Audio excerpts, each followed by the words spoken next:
Just 3 weekends left in the 2021 USL Championship campaign, and the push to the playoffs in full swing. Two teams looking to cement their spot in their respective divisions meet for the first time. San Antonio FC and Memphis 901 FC here on Bally Sports.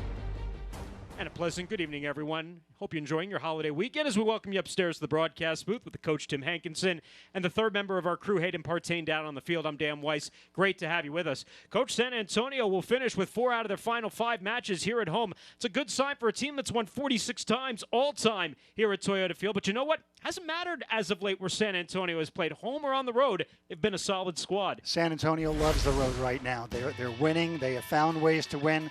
They found ways to get the lead or come back from being down. And the confidence that builds in a club just really sets them up for a great playoff run. One of the things that we've talked often about San Antonio this year is that ahead or behind, at home or on the road, they really don't change their style. They're aggressive. They get after it on both ends of the field. And if you watch the match the other night in El Paso, 6 goals total. And just to prove the point, these are the last 5 home matches versus the last 5 road matches. That's pretty striking that they've been better on the road than they've been here at home. It's an incredible road record. I mean, any team in the world would be happy with that. But what impresses me the most is the goals against. Giving up only 4 with those games on the road versus 7 at home, and the 3 clean sheets. When you get closer and closer to playoffs, that defense has to tighten up, and they certainly have proven that on the road. Well, as for San Antonio, again, just 5 matches remaining here in the regular season. Their magic number is 7 to clinch the club's 3rd playoff berth since they joined the USL in 2016. Here's the table, Tim. They're in a pretty good spot in terms of making the playoffs, but you see right there they have an opportunity to host a playoff game, which is certainly where they want to be. I think this is not just a strategic aspect, is getting to host, but it is a pride thing. You've worked all season to win at your park, to be undefeated at your park, and I think it's going to be a great thing if we can position ourselves in that number 2 spot. And as for Memphis, they're looking to clinch their first ever playoff berth. They're sitting right now 4th in the Central Division. And we've got a good matchup here tonight between 2 players who are really playing some good soccer right now. Marcus Epps, second on the team for SAFC with 6 goals. And Kyle Murphy, the former SAFC striker, he's back home at Toyota Field, and he is having a career season. Yeah, I mean, in the case of Marcus, not only is he scoring goals, but he's assisting. He's a complete attacking player with pace and dribbling ability, very dangerous. But Murphy, you know, who's played for this club, as you've pointed out, was not a very big scorer back then.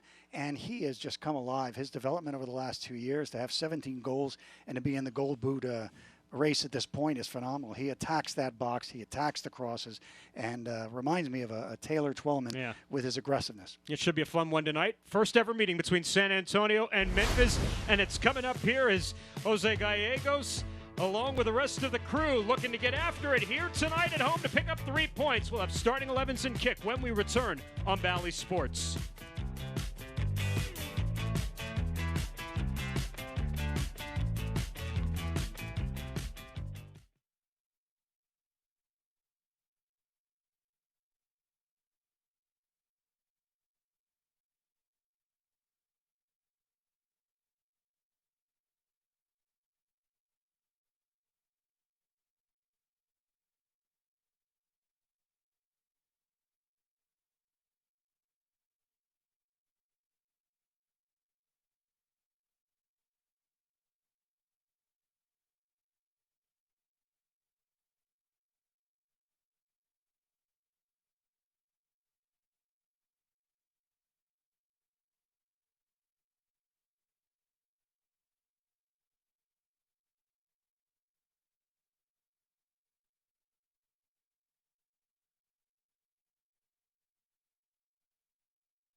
San Antonio FC Soccer on Bally Sports is brought to you by Toyota. Go to buyattoyota.com or visit your local Toyota dealer today. Some rare Sunday night soccer for you in South Texas as we get you started and taking a look at our starting 11s for Memphis 901 as they sit on 38 points, fourth in the Central, anchored by Kyle Murphy up top, 17 goals, a career year tied for third in the USL. For San Antonio, the same 11 they played Wednesday in a 3-3 tie against El Paso. Nathan up top. He's looking for his first goal since September the 4th in more than a month. Center referee tonight is Kevin Breedley, Mike Nickerson, Ben Rigel, and Samuel Zamora alongside him as we are underway with the coach Tim Hankinson, third member of our crew Hayden Partain down on the field, and the rest of our crew. I'm Dan Weiss. Thanks for joining us on Bally Sports. The calendar may read October the 10th, but it feels like August the 10th tonight. Temperature 85 degrees at kickoff, but it actually feels like 94. The dew points in the 70s. It's a sticky night, but some signs of relief. There's a good breeze coming out of the southeast at about 16 miles an hour. The flags are blowing strong, and it'll feel good for the players. And otherwise, you'd think by this point of the year, Tim, we'd be having a much more pleasant night for soccer. We will. We'll find that. And whether it's in Colorado or California or wherever, we're going to be on the road at some point feeling cooler weather, and that's going to hit us in San Antonio as well. San Antonio coming off a wild 3-3 draw in El Paso Wednesday night in a match where they led 2-0 at the break, then conceded the next 3 goals, only to score at the death. Courtney Ford finishing off a brilliant cross from Mitchell Tainer from the midfield and whipping it past the keeper Ben Bowery into the back of the net right at the death for the second goal at the death this season, coach, against El Paso. San Antonio walks out with 1. They walk out with 4 out of 6 on the 2-match trip. Yeah, I mean, there were some very interesting things in that match because, again, being up 2-0 at the beginning in the first half really has you in the driver's seat, and to let go of that and end up giving up 3 consecutive goals. I mean, thank goodness for Ford's diver and Tainer's service on that free kick. They got the point out of it, got that 3rd goal for us. But we've got to be better at gaining a lead like that and making sure that we can maintain that lead and build on that lead rather than let it slip away. As for Memphis, they're on their best run of form in club history, unbeaten in their last 5, 4-0-1. Back-to-back wins, including a 3-1 victory against Sporting Kansas City 2 on Wednesday night at AutoZone Park in Memphis, as they got 2 more goals from Kyle Murphy. If you've been watching USL play all season, you look up and every single night, Kyle Murphy's scoring or Haji Berry is scoring. Can San Antonio find one here in the opening minutes? They'll earn a corner as they get one into the box in between both Nathan and Justin Dillon. Yeah, Barry's been a phenom for Colorado. I mean, just already in the 20s with just massive goals this season. Kind of unexpected, no one saw it coming. But you have to say that also about Kyle Murphy. Again, as we talked about in the pre-broadcast, about he really was not a successful scorer when he was here in San Antonio. But 17 goals on the season is big time. Service into the box is headed out. This is Memphis's first ever trip, not only to San Antonio, but to the Lone Star State. They're in their 3rd season as a club. They've missed the playoffs each of their first 2 years. Last year in the condensed season, going 4 wins against 7 defeats, 4 draws, finishing 4th in Group G. There's Jasser Kamiri, a rare opportunity getting forward from his center back position, but Memphis comes away with the ball. Just momentarily, though, Gallegos. And turned away by Raul Gonzalez, who's going to run that left flank along with Jose Gallegos here for much of the night. Yeah, I mean, Memphis, started as a new franchise a few years ago, and they've gone through coaches changes, and really it's been unsettling. They had Timmy Mulqueen there as their first coach, and they had to make a change with him. And so they're trying to, again, establish that group that's going to lead them in the core. Fortunately, they brought on a shareholder and owner in Timmy Howard that all the fans know as one of our greatest national team goalkeepers of all time. That played for the New York Metro Stars in Major League and then went on to play for Manchester United, and really was the first major transfer at $5 million. They got all the owners in Major League excited about development academies, developing our players, transferring our players. So Timmy's involved with them now, and I think that's what gives them the leadership that they need to progress the club. Tim Howard is listed as the sporting director, but don't be fooled. He's also the goalkeeping coach, and he's also actually suited up as the keeper for Memphis 901 as well over the course of their history since he's been involved. That would make you play a little harder if your owner is in uniform. Behind you? Yeah. You saw Ben Pierman moments ago. He's in his first year as the head coach, but longtime head coach is Dillon. An opportunity. That ball got weaved through and then played out errantly, but avoiding a corner. It was Memphis 901, San Antonio. Very aggressive here coming out at home. It's a good sign. They seem to be more on their back foot against New Mexico. The last match they were here at home, in a match that New Mexico United took 1-0. But I will say that against El Paso, they came out in the first 20 minutes. It was about pressing. It was about being aggressive and getting off to that, making sure there wasn't going to be a sleepy start like we saw against New Mexico. And so this is a good start for them, and very exciting to see the three up top, and Dillon and Epps and Nathan with their dynamic running. And there's Nathan, an opportunity, and Cody Cropper is there to make the first big save of the match. And then Nathan to Gallegos, turns it on and hits the woodwork. Two opportunities for San Antonio here in the opening minutes. It's Nathan on the header, pushed away by Cropper, and then Gallegos hits the woodwork. Outstanding build up that chip. We were talking about Epps, you know, not just being a goal scorer, but being able to assist. That soft little floating ball in there for Nathan. And Gallegos, so aggressive, coming out of the midfield, finds himself at the top of the 6-yard box. What a great shot and effort, you know. Now that he's playing in front of Abu in that central midfield, he's going to make runs out of there. And it's typical. Opposing defensive midfielders don't like to track those runs. They figure the defender's going to pick it up. But a guy like Gallegos can hit you so quickly, so hard right there. Gallegos, 4 goals on the season in 24 matches. This is his 23rd start, 7 goals in what is tonight his 55th appearance in San Antonio FC for the just turned 20-year-old. Connor Maloney releasing it forward. There's Nathan. Nathan's been quiet here as of late. Again, he has not scored since September the 4th. Gallegos away with the ball, back for Nathan. Nathan tried to push one towards Cropper's back line, but concedes the opportunity there. Yeah, now at 20 years old, Gallegos, we're not going to be calling him the youngster much longer. I mean, he's going to be the veteran at this point with the number of games he's played and the effectiveness and execution that he's been able to work with. So he's been a brilliant player for this club. A lot of talk about Kyle Murphy for Memphis this year, but this is a veteran crew for Ben Pierman's squad here. Michael Salazar, brought over from RGV last year, has got 3 goals. Alan Wynn was originally drafted by Colorado Rapids in the first round, 15th overall in 2018. So they've got some talent both in the midfield and up top they can play with. Marcus Epps releasing one, and another ball off the woodwork. That's twice San Antonio's hit the post here in the first 8 minutes. I think being on the road so much, we've forgotten what our goal posts look like. Another fantastic take for Marcus Epps, who has been just on a tear as of late.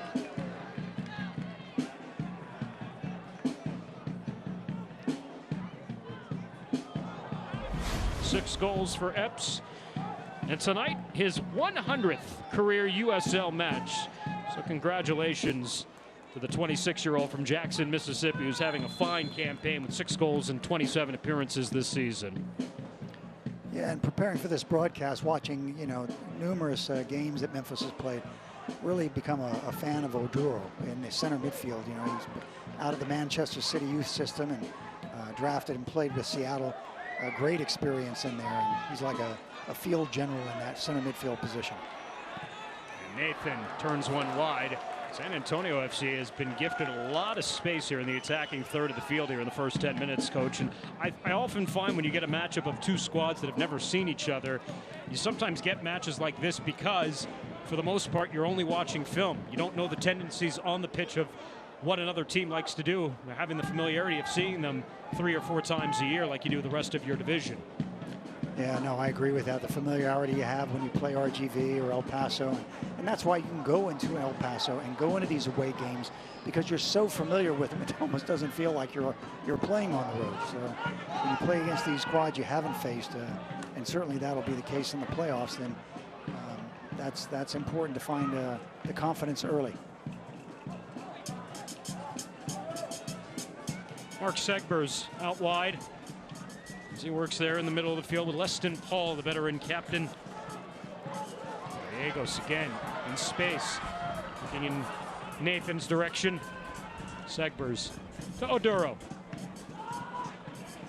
And Memphis very careless with the ball here in the early moments.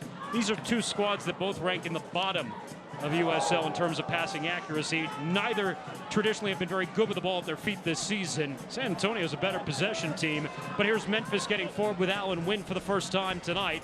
Let's deflect it off the defender, back to Matt Cardoni. Yeah, when I was looking at notes, Dan, I noticed these teams in so many categories, Memphis and San Antonio, are not that far off from looking similar to each other, because in the goal against, Memphis has given up 30, we've given up 31. Successful crosses, 51 and 51.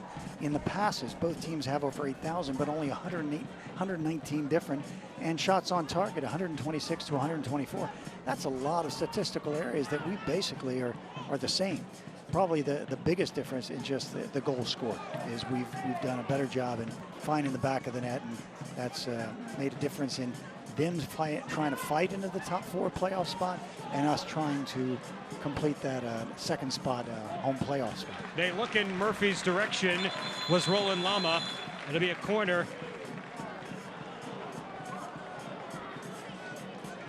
Mathieu Duplan shown a caution here in the 11th minute.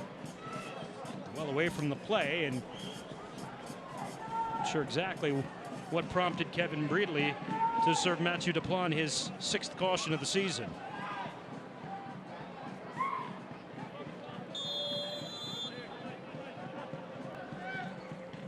So it's Memphis will get their first corner of the match here.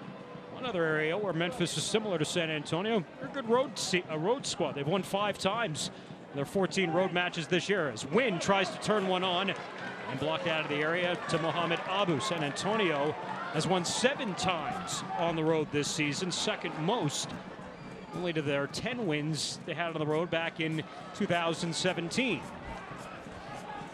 Gallegos to Nathan. Nathan trying to cut it back. Nathan, and deflected out.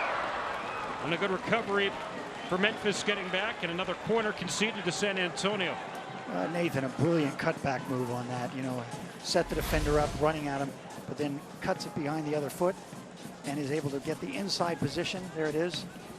And a great shot. Well defended in the end, but still great attacking. Segbers came back for the recovery to defend that ball out, concede the corner here. But it has been chance after chance for the home side here so far tonight. This one balloons towards the back post, and Roland Lama, former FC Dallas midfielder, gets it out, and it'll be a foul. Connor Maloney was going after the ball, got upended.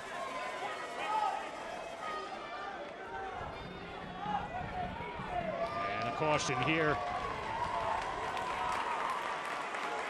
to Michael Salazar in the 13th minute. But that's good by the referee. I mean, 2 yellows in the first 12 minutes to set the tone, and one for each team, kind of keeps everyone in check and thinking about how they come in on tackles, and important for the safety of the players as well. So we've seen some other games where these calls were not made and cards were not pulled, and things seem to escalate as the game goes on. So I'm happy to see the referee taking early control. You see Connor Maloney wearing the armband tonight in the absence of PC, who's not in the 18 for the 2nd consecutive match. Maloney serving as the team captain this evening. I don't see how he gets that armband around those biceps. We'll see Duplan with service here. Low ball and defended out. That's an interesting topic, Coach.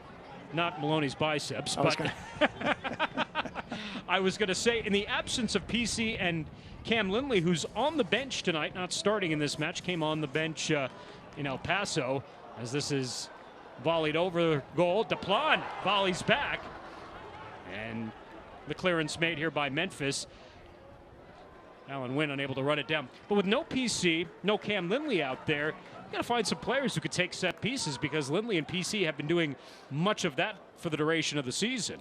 Well, and the last 2 free kicks we've seen, one by Memphis and one by our San Antonio guys, were hit too low, trying to not being able to clear that first hurdle defenders, and that means you don't get a bite at it unless a guy is going to flick it on as a set piece. But it's very important to have that guy to bring consistency. I mean, look, in that goal, maybe the most brilliant goal of the season, as I look back, when Tainter takes a ball from 30 yards out against El Paso, and we're 3-2 down with minutes to go, time running out, and Ford does a diving header across the box to score that brilliant goal that he did. And you don't expect Tainter, a center back, to be coming up to take those kind of free kicks, but it was well done, and we just have to find out who's going to do that for us on a consistent basis. Cody Cropper will handle. He's on loan from FC Cincinnati.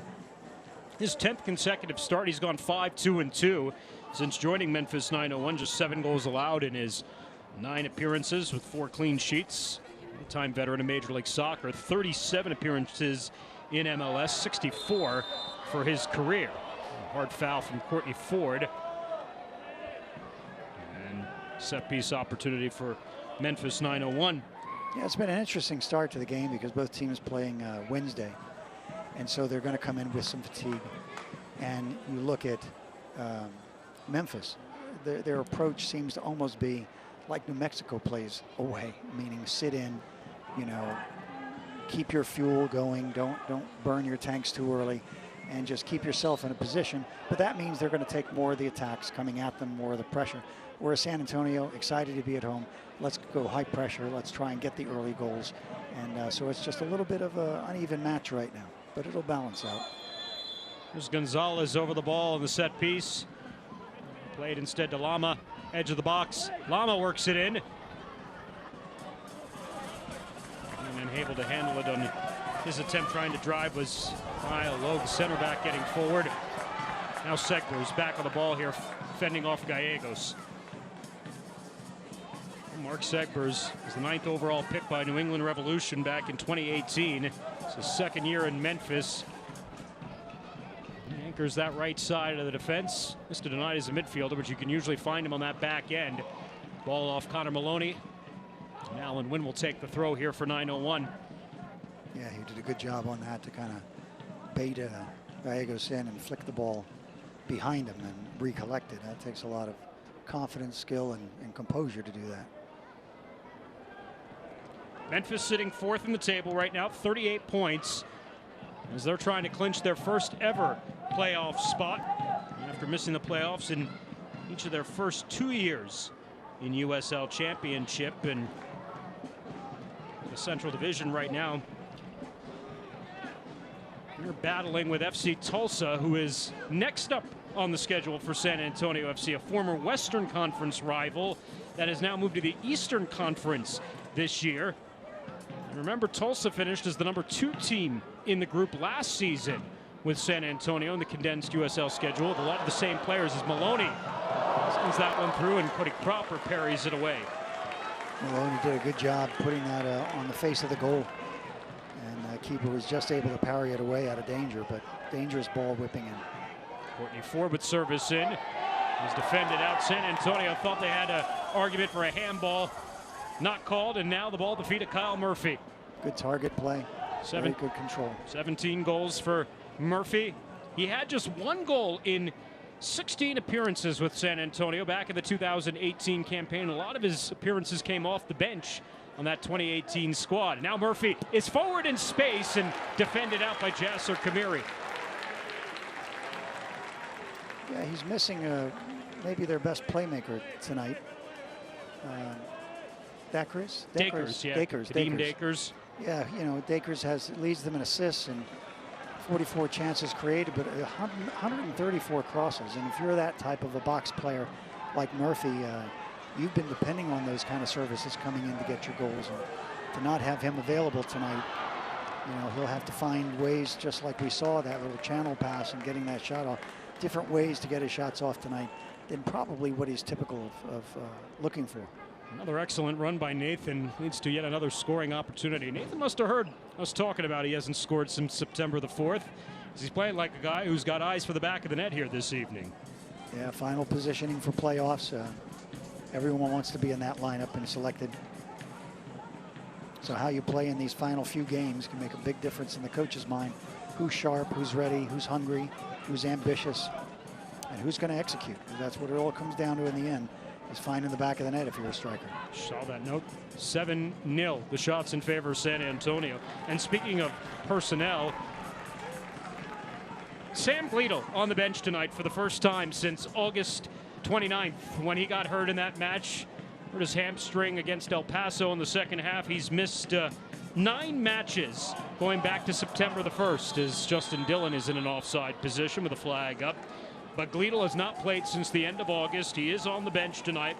And that leaves San Antonio basically with just one player. There's a look at Sam on the bench sitting next to Cam Lindley. That pretty much leaves one player that SAFC is waiting for to return here as we inch towards the playoffs, and that would be Santiago Patino.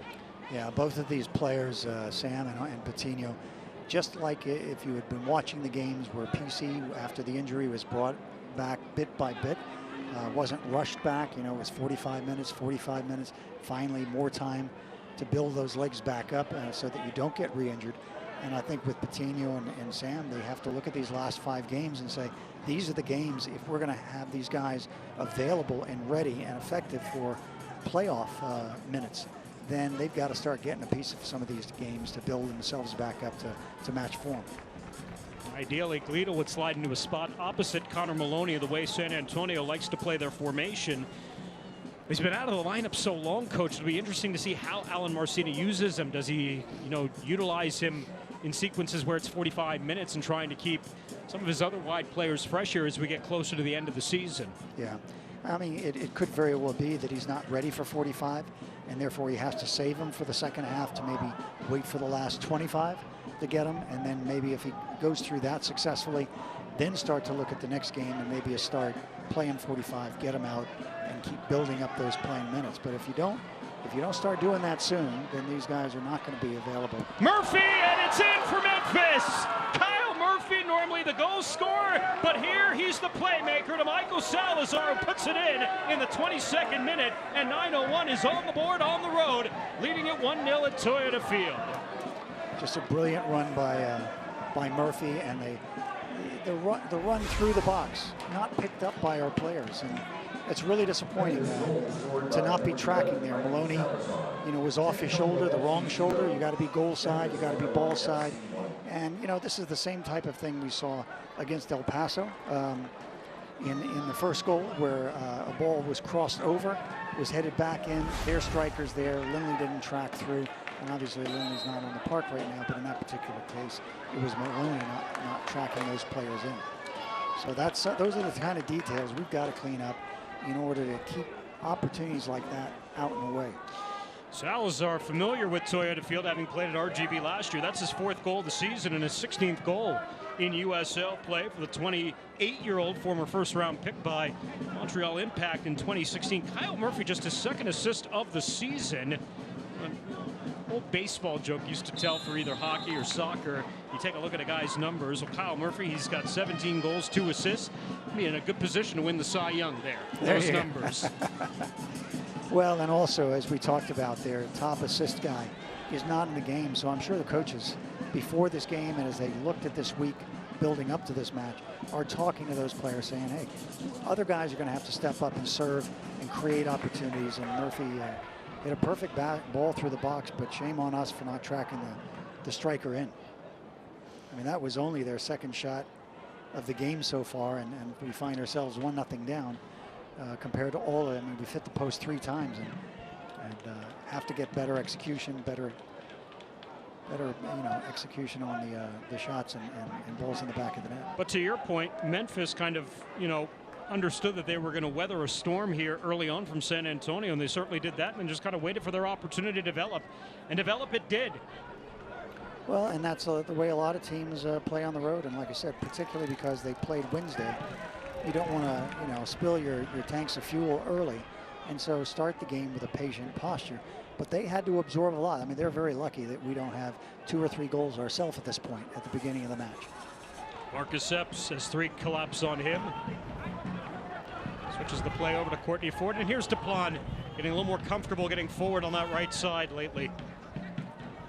Ford, he's trying to drive the attack himself. It's Cody Cropper ahead of Nathan to pick it up. Nathan did a good job getting in there to challenge the keeper. always dangerous situations. A ball that's a bit of a 50-50, but you got to be brave. You know, keeper's going to take some punishment. Strikers challenging like that are going to take punishment. The important thing is we see that courage and him attacking that ball in the box. It's only the 10th time in their 28 matches, Coach, that San Antonio has conceded the opening goal. It has not fared well for them in terms of taking 3 points. They are winless, sitting with a record of 0-7-2 when they concede the opening goal. Well, I will say that, you know, that statistic would be concerning for me earlier in the season because I don't think we had the confidence to necessarily come back from deficits. But particularly with this string of road games and like I said, even the El Paso game, playing on the road, coming back, this team has learned how to win a lot of different ways. And so 1-0 down at home, I don't think is to be overly concerned about with this squad right now. And how does Memphis play one up on the road here? As in the live table, they would be surging past FC Tulsa into third right now in the Central Division. Again, FC Tulsa will come to San Antonio next Saturday night. That'll be our final telecast here on Valley Sports. Yeah, with a 1-0 lead, Memphis can kind of just sit back and, you know, stay compact, keep your numbers organized in the middle third of the field there where it's hard to find space to play through, and just be patient and do what they did at the beginning of the game, but defend a little bit higher, a little bit more aggressive here, so you're not sitting back in your 18 having to take those direct hits from San Antonio's attack. As Justin Dillon tries to make the run. And Memphis with Odoro. As he looks in Murphy's direction. Murphy! It's his first shot on target that's handled by Matt Cardoni. Just too wide of an angle there for Murphy.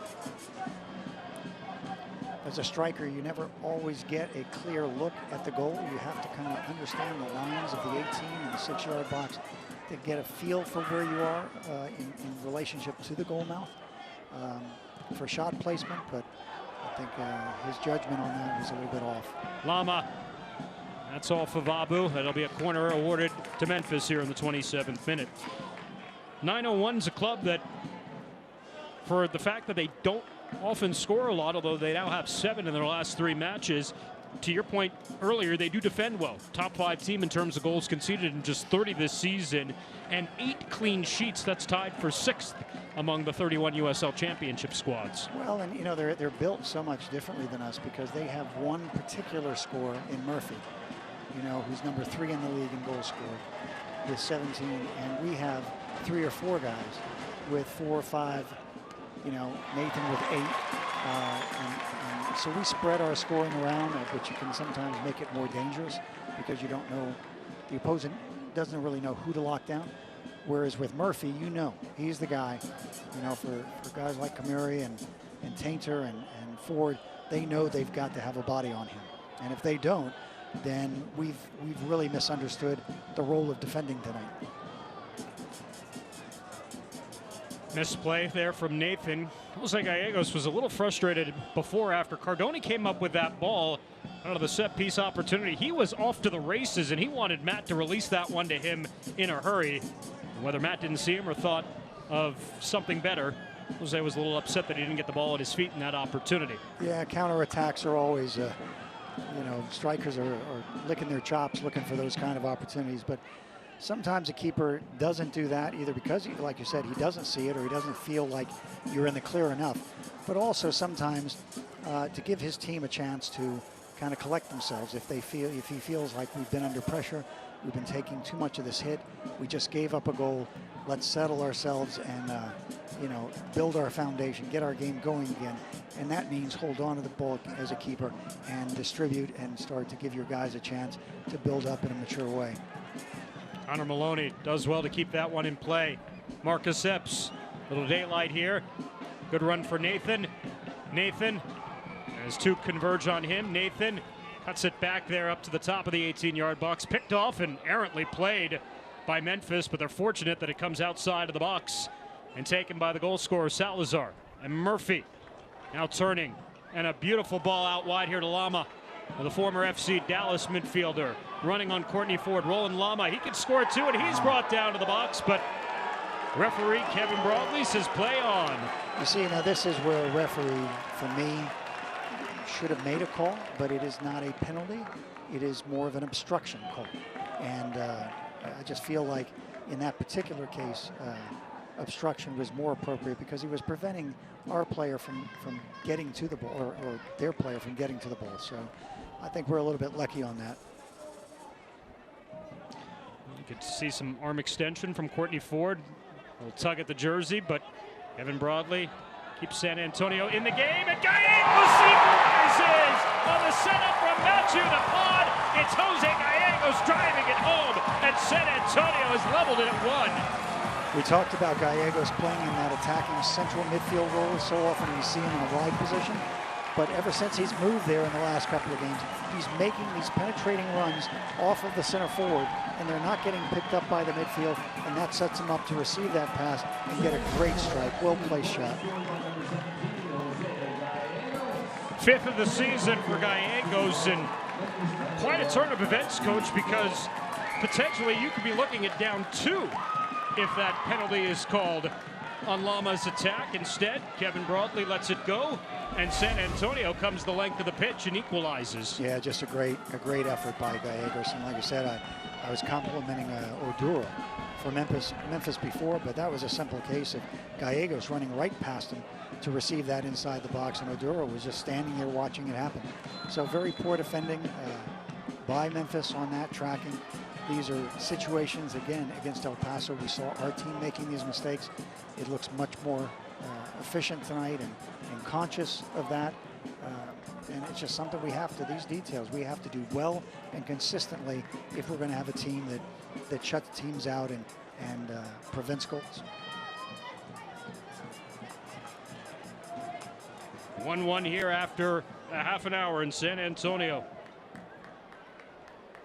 Salazar opening the scoring in the 22nd minute. Gallegos leveling it at the half-hour mark.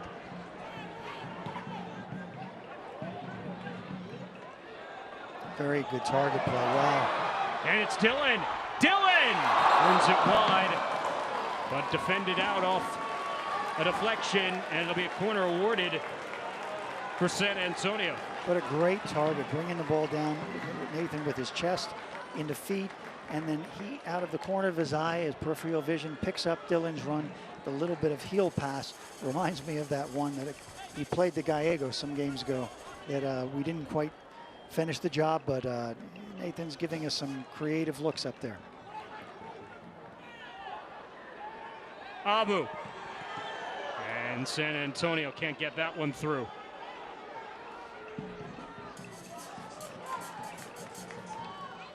Gallegos. It's a dangerous ball into the box, and it's off a hand of Justin Dillon. And awarded back to Memphis 901. But still, a lot of great action. Players are moving for each other, giving the guy with the ball options, and guys are looking for their shots. They're looking for the flicks, keeping it alive.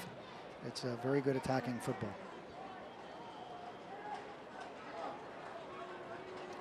So as we come into the final quarter hour of the opening half, San Antonio battling back from conceding the first of the evening. And again, only the 10th time this year that San Antonio has gone down 1-0. And in an area of the match where they're usually very, very productive up until tonight, and they had outscored the opposition 8-3 in that second quarter hour. That goal scored at the 30-minute mark.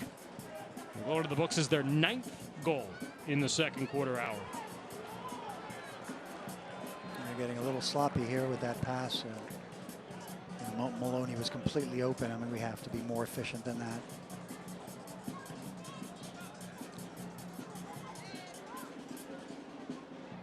You know, Dan, I have this football philosophy. It's called where attack and defense fuses. So if you're a team that can only possess the ball 3 to 5 passes, then you have to be defending in their end, because if you defend in your half and you're only good for 3 to 5 passes, you're not going to see the other goal. If you can keep the ball for 8 or 10, you can sit back like that. But when I look at Tainer, who's a very good player, and he's added so much in solidifying this defense, particularly in these road games with Ford and, you know, that kind of simple pass where you're not under pressure. Maloney's not under pressure. These are things you just have to clean up and be able to keep that ball and move it around and not be able to give balls away like that so easily after we fought so hard to defend and win it. A foul on Jasser Kamiri in the set piece opportunity here for Memphis. See if they get it up over that first line of defenders like we've talked about. Gonzalez will do well with it there. Headed by Wynn. And towards the back post, it's Murphy volleying it along, but Matt Cardoni is there, and then Matt Cardoni is bumped to the ground. Roland Lama. A talking from Kevin Broadley. Roland Lama, 33 years of age, is the elder statesman on this 901 club. And a little shoulder action there. He's appeared in 90 career Major League Soccer matches, Coach. But I mean, he's had a career that has taken him across the globe. He's played Premier League matches for Swansea City. As Dillon attacking here, Gallegos volleying it over to Nathan. Nathan, corner of the box. And now Connor Maloney gives it a go, and with the catching arms there of Cody Cropper. Yeah, when you have a player like Lema who has had that kind of experience, and this is where putting a roster together that can get through a very grueling season. You know, again, you played Saturday, you played Wednesday, and now you're playing another Saturday. To be able to go to guys like this who are fresh, who have that level of experience, and rest a guy that might have played the last, 180 minutes in the other games is so vital in having success and consistency in your lineup. I mean, we're at a point in this league where if a guy goes down, you can't be just bringing in a rookie and expect to win games. You have to have experienced players and then look for special opportunities. Epps.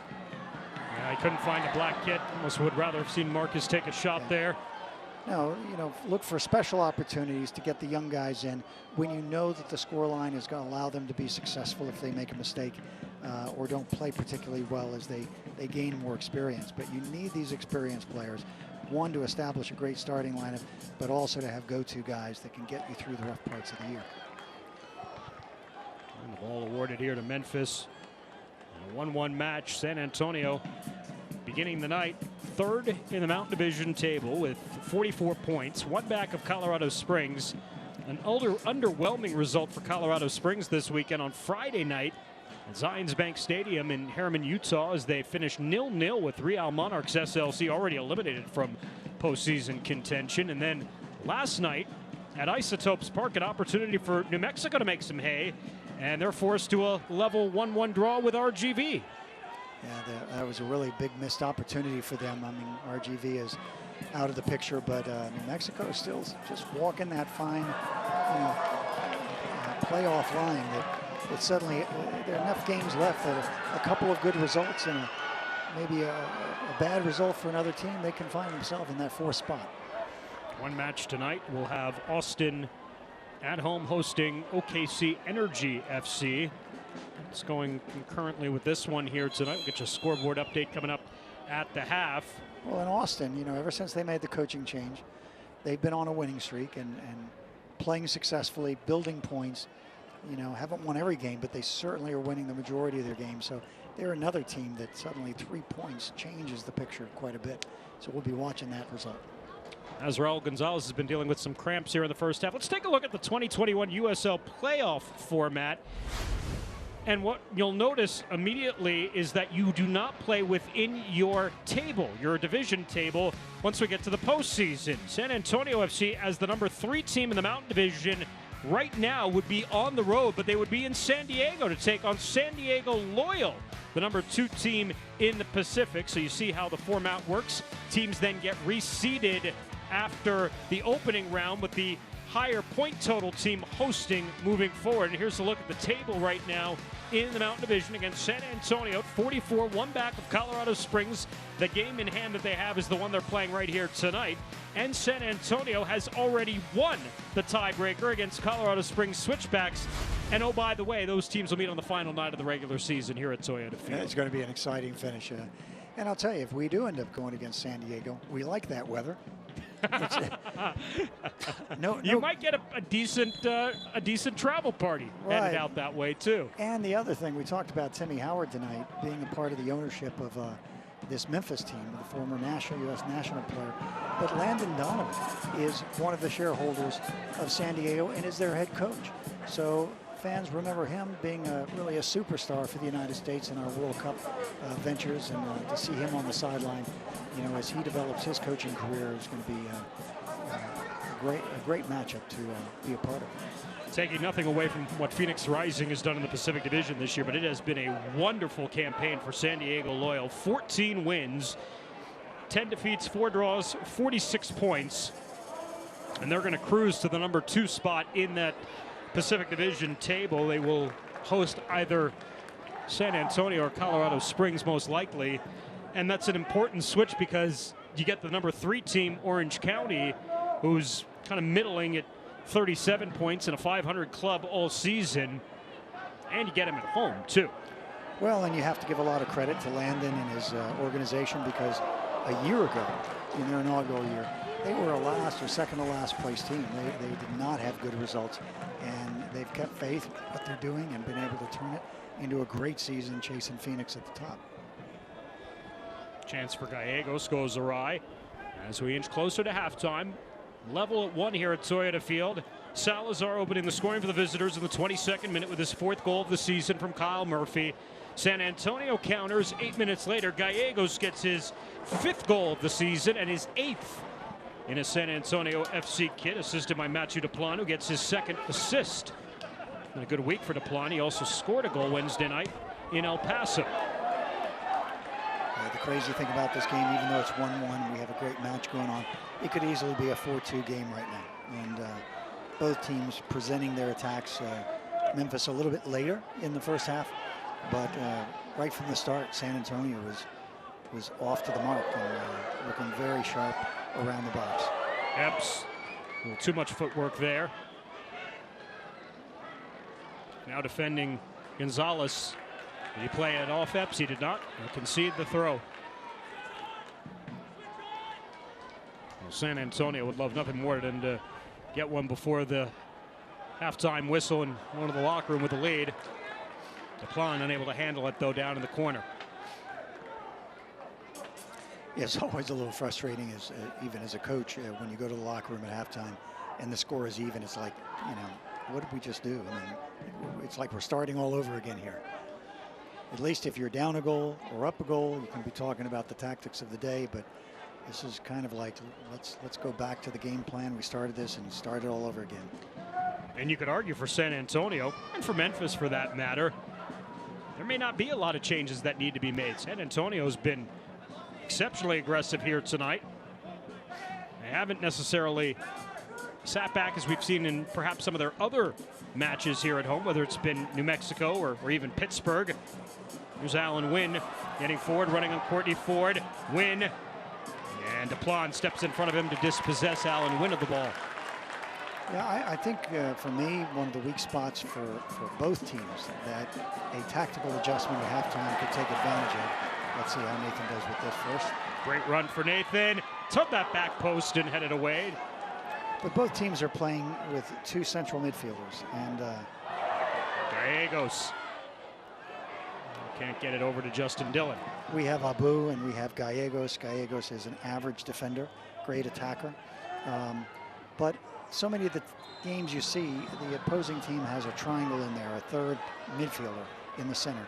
And if a team like Memphis was to withdraw one of their attacking 3 into that and create a triangle where now it's their 3 against our 2, and Gallegos not being as strong a experienced defender in there to help Abu, they could start to control that area. Having said that, the same goes for us, is we've seen a lack of tracking of players like Oduro and Paul in the midfield, so they're already struggling at times defensively, dealing with Gallegos and Abu. But if we were to pull a player back just a little bit and create a triangle and a numerical advantage, I think that could really rip that area apart and open things up for us in the midfield. Nathan into the books in the 44th minute. Served his 5th caution of the season. Lama Fighting off Abu.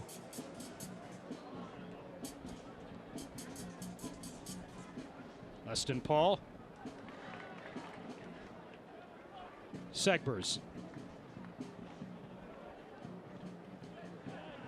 Allen Wynn. Trying to find a little bit of daylight. Turns it to Murphy. Defended off of Murphy. Back to Allen Wynn. He's going to play it out wide there to Mark Segbers. Segbers with a cross. And he airmails it over Kyle Murphy. Yeah, I mean, very few crosses in this game so far. And again, I think that's Murphy's bread and butter. He doesn't have his main guy to do that. And I mentioned him reminding me a little bit of Taylor Twellman of New England and the national team. And he had Steve Ralston, who led Major League historically as the top assist guy of all time. And it was because of that right-footed cross that Ralston had that would set up Twellman. Twellman could just wait to the very last second to attack that spot. He knew that ball was going. He was so consistent. And I have the feeling these goals for Murphy have come from Deckers and his service out of that side. And he just doesn't have it right now. That'll be Kamiri, and he'll draw a caution late in the half, impeding the run of Michael Salazar after Memphis got forward on the counter. And so Kamiri, his third caution of the season here at the 45-minute mark, and the third caution of the half against San Antonio. They're now up to 77 yellows on the season. Yeah, to me it wasn't a flagrant foul. He just missed the ball, and he went in early enough that you could tell it wasn't about stopping the player. But he swept his leg across in front of the player to get the ball and missed it, and therefore the contact with the player represents that foul. But really, I don't think Kamiri's fault that he would be deserving of a yellow in a case like that. Well, Salazar got a little attention here, and certainly will add on to the already healthy 3 minutes of added time here that we receive at the end of the opening half. Not sure where they get the 3 minutes from. 2 goals, exuberant celebrations. 30 seconds apiece. Okay. But take a look at the upcoming schedule and see how this season wraps up for San Antonio FC. We mentioned 4 out of their final 5 matches will be here at home. Our final broadcast on Bally Sports next Saturday night against FC Tulsa, and the final road match of the season at New Mexico United before they wrap up with Austin Bold and Colorado Springs Switchbacks FC on the 23rd and 30th.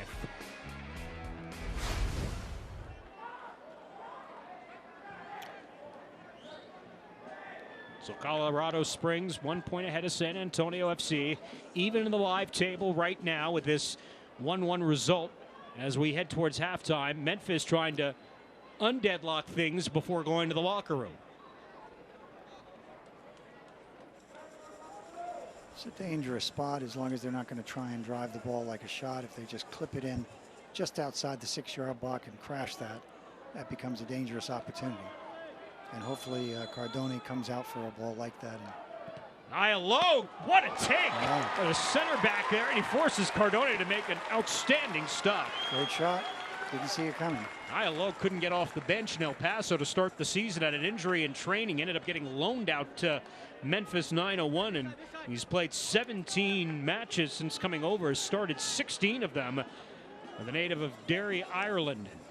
Well, and Dan, you mentioned before about when you don't play these teams regularly, you don't know all of these little details in a player's game. I'm sure that if we had played them 3 times, we'd know about that shot. I don't think any of us saw it coming. Fourth corner here for Memphis. Oh, Cardone can't handle it. He bobbled it momentarily, but Jasser Kamiri fortunate to make the clearance out. Well, you'd never, or I shouldn't say never, you rarely see Matt Cardone muff a ball like that. Yeah. A lot of traffic, though, inside the 6-yard box. Yeah, mitts, those big mitts of his, and usually absorb shots like that, and he smothers it up. It's good we were there to clear it. I mean, that shows good attentiveness by the defenders to not give them a second bite at it. Courtney Ford, who won the battle against Allen Wynn, now works it ahead to Nathan. Potential final counter of the half for San Antonio. Gallegos building up here on the right flank.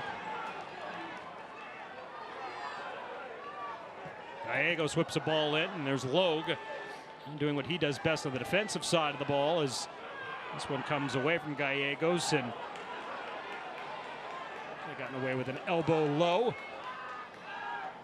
Dillon turned out here by Memphis, and a throw coming up for San Antonio. Great decision by Dillon to separate himself, to drift a little bit wide to give Gallegos that option. That's smart football. Can't clog the space. I mean, players are dangerous when they have space. When space is taken away because players are standing and clogging it and allowing defenders to mark them, really prevents attackers from finding their opportunities. So good job at the end there. Entertaining first 45 minutes from Toyota Field. Goals 8 minutes apart. Michael Salazar on the 22nd minute, and then Gallegos gets his 5th of the year to level things at 1. Halftime coming up on the other side here on Bally Sports.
Entertaining first half here at Toyota Field as we're level at 1. San Antonio and Memphis meeting for the first time in each other's history. Time now for another installment of Overrated, Underrated, featuring your SAFC players. Best and worst pizza topping? Honestly, San Marzano tomatoes. I know a lot of Americans love it, but pepperoni, I don't rate at all. Best is obviously pepperoni. Pepperoni. Pepperoni. Worst, pineapple. Worst is pineapple. I'm a big pineapple on pizza guy. I like the meat lovers one. I don't like when it's like ultra meat, you know? I love bacon, so I think bacon can be on anything. Pineapple is very controversial. I don't think it's for me. I have a side, Italian side in the family, and for us it's like very classic, so like pineapple. Worst, sardines, anchovies, like you could get really bad with that. I like Italian sausage. Worst would probably be onions. Onions. Undercooked onions. It's disgusting. The best is the sausage. Hawaiian pizza is my favorite. If you're already eating bad, you might as well go bad. Get some pizza up here to the broadcast booth. The way things are going right now here. 1-1, we're level of the half. Tim rejoins me for some thoughts, highlights, and numbers when we return after this.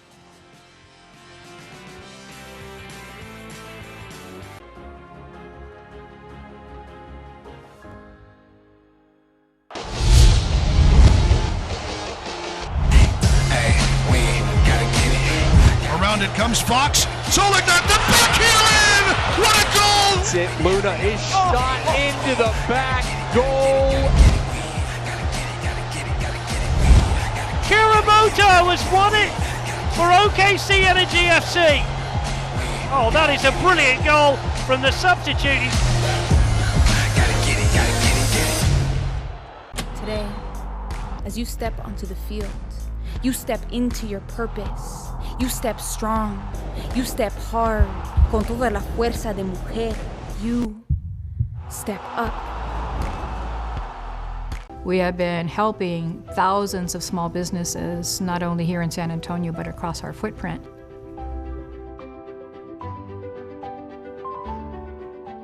Knowing that SWBC was our partner in our health benefits and all our employee benefits was a relief for me. I knew that we could continue to do our work, we could continue to do our mission, because SWBC had our back. I tell you, for a not-for-profit, we have an excellent benefit program. At Raising Cane's, we know quality takes time, patience, and the best ingredients, which is why every chicken finger we serve is cooked to order just for you. We never take shortcuts, but that doesn't mean you can't. Introducing an even easier way to order Cane's with our new app. Find your closest restaurant, customize your meal, pay, and schedule pickup. So next time, take it easy and order with the Raising Cane's app. Raising Cane's chicken fingers, one love.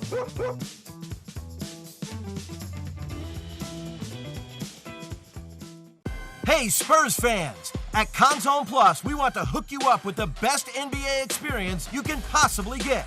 Upgrading your fan cave with the latest TVs, audio, and electronics is easy buckets. Plus, with our personalized approach to financing, you can get low payments over time, good credit, or building it. That's what we call nothing but net. The San Antonio Spurs always score big with Conzone Plus. Let's make it happen for you, too.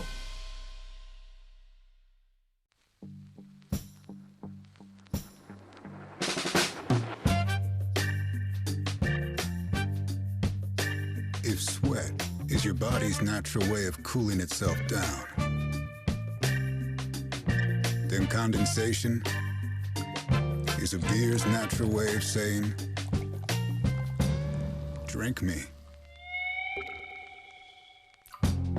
Michelob Ultra, superior light beer. All in all, pretty good. Fans got their money's worth, I would say, in that first 45 minutes. And the goalposts got their money's worth, too. I mean, we were hammering that ball. Great start for San Antonio to get off to these shots and just unlucky not to have a couple of goals in the bank, you know, as the game started. But I really think these two teams started the game with different ideas in mind. Memphis, sit in. They played Wednesday. Just be patient. Keep yourself in it. And they absorbed a lot.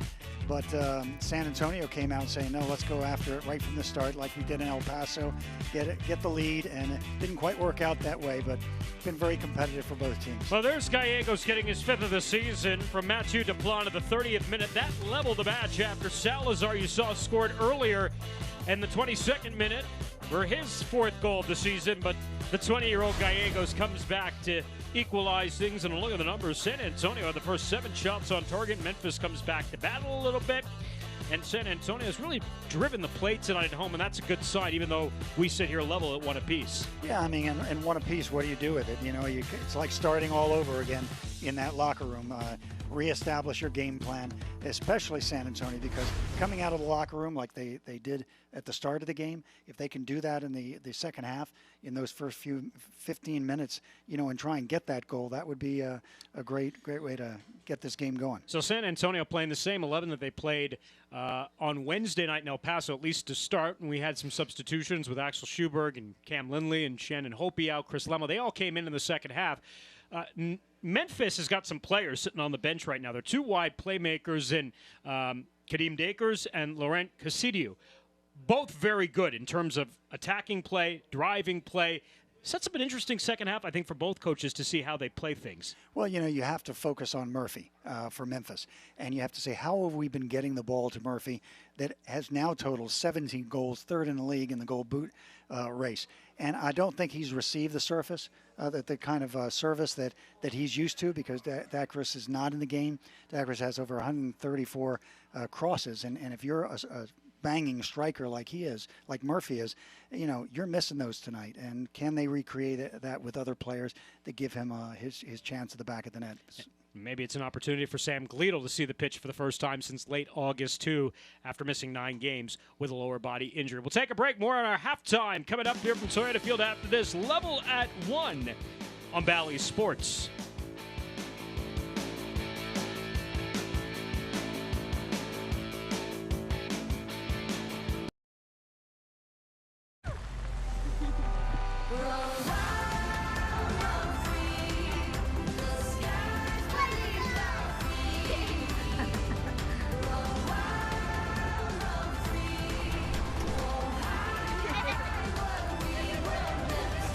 Ve a donde te lleve tu lado salvaje.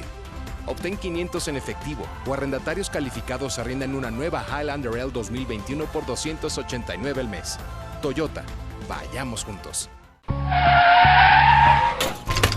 You can't predict an emergency, but have you thought about planning for one? Like, where's my closest ER? Does it take my insurance? And what is it rated? Is it worth waiting for an emergency to figure things out?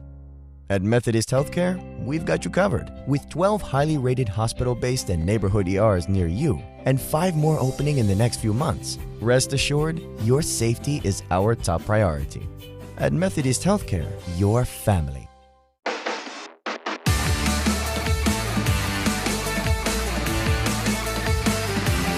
It's true for PC.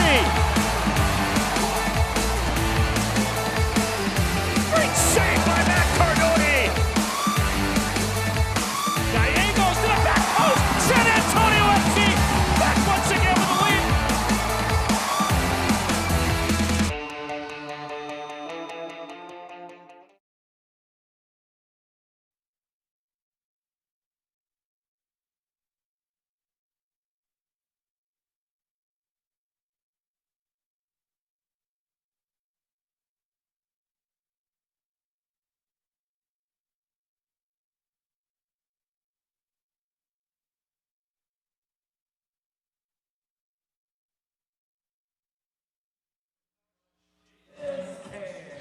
Our halftime continues from Toyota Field. Level at 1 apiece. San Antonio FC and Memphis 901 FC in the first ever meeting between the two sides. Take a look at the rest of the Mountain Division across this weekend. One other match going on concurrently with this one is in Austin.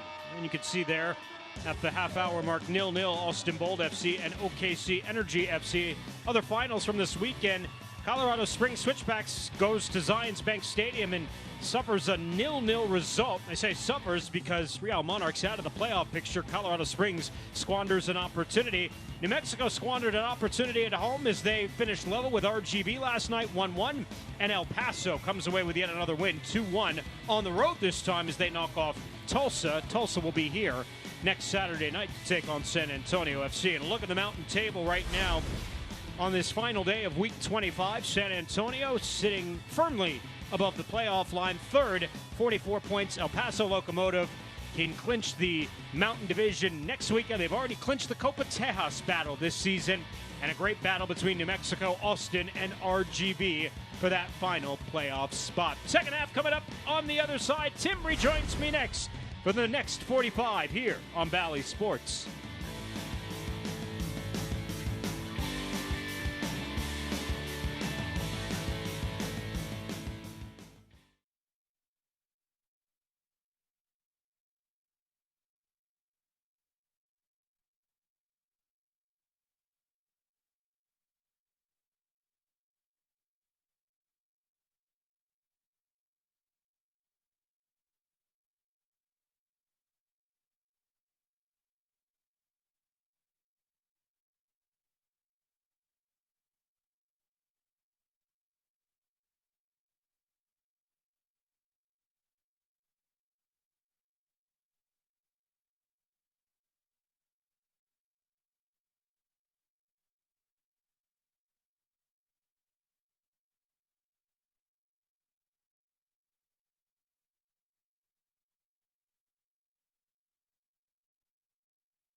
San Antonio FC Soccer on Bally Sports is brought to you by Toyota. Go to buyatoyota.com or visit your local Toyota dealer today.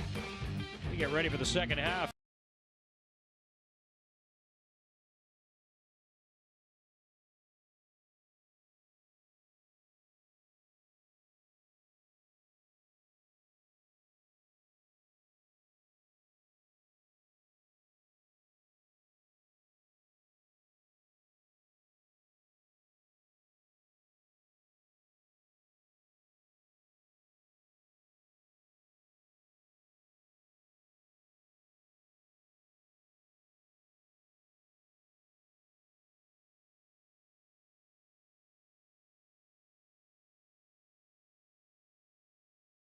Checking on the players, and if that player feels like I got legs, I want to do this, I want to be out there, well, you've got to watch him, because if he's not showing an explosiveness, you know, a change of pace, then you're realizing fatigue is taking over. And as we've said, his goals are not scored slowly; they're scored with explosive movements, and you've got to have players on the park that can play that way. We saw one substitute already there. That's Skylar Thomas wearing number 33. Comes in for Raul Gonzalez. Gonzalez was dealing with some cramps there in that first half. And again, it's a very humid, sticky night. Unusually hot and humid for late or mid-October, I guess we should say. So Gonzalez off, Skylar Thomas on. This is his 23rd appearance and normally plays in the center back spot. 28-year-old was a former 11th overall pick back in the 2015 Major League Soccer Super Draft by Toronto FC. Yeah, out of Syracuse University that I spent 6 years coaching, not when he was there, but always nice to see an Orangeman getting their opportunity to continue their career. I'm guessing not a lot of guys still kicking around from when you were coaching. Oh, there you go. Gallegos gives it a go, and a good first save out of the halftime locker room from Cody Cropper. I'm not going to forget that one, Dan. San Antonio will earn their third corner of the match here. You're right. Most of them are coaches now.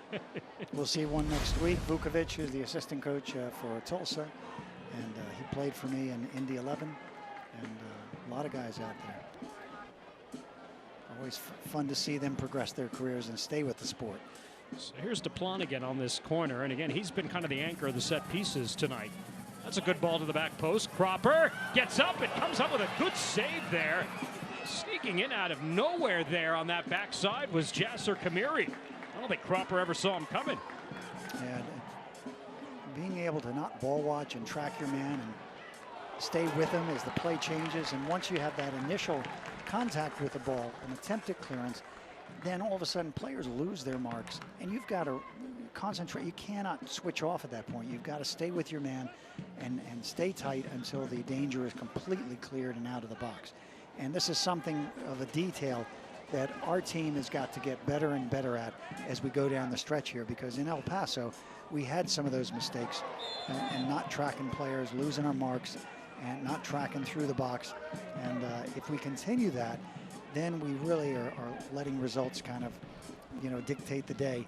And you know, it's just so important. If we can get that down, it'll make a big difference in our results down the stretch. Dangerous play from the captain, Leston Paul.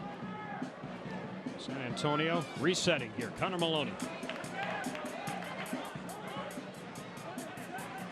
Gallegos unable to control. Oduro. Murphy playing it off Tainer.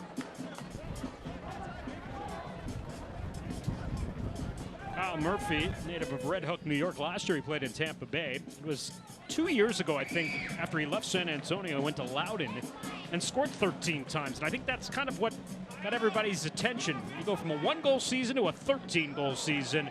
That doesn't happen very often. No, and you know, Loudoun is kind of in the lower end of the quality teams that are out there. And so, you know, for him to be able to produce those kind of numbers for them when maybe he doesn't have the expertise around him as much as he does with Memphis, really showed you know, kind of a breakout season for him, and then to follow it up this year with 17. I mean, the season's not over. He could be a 20-goal scorer before this is all over. He's got 43 goals in 142 career USL matches, so he's been around this league for quite some time. 6th-year player, 28 years of age.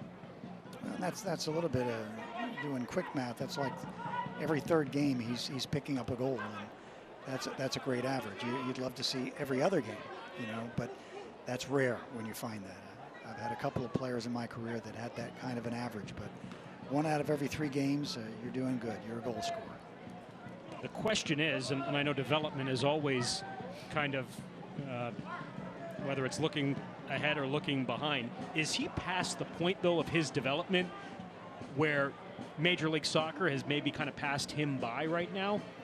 A guy like that, having the season he has, he'll be brought into some MLS teams preseason where they'll take a look at him.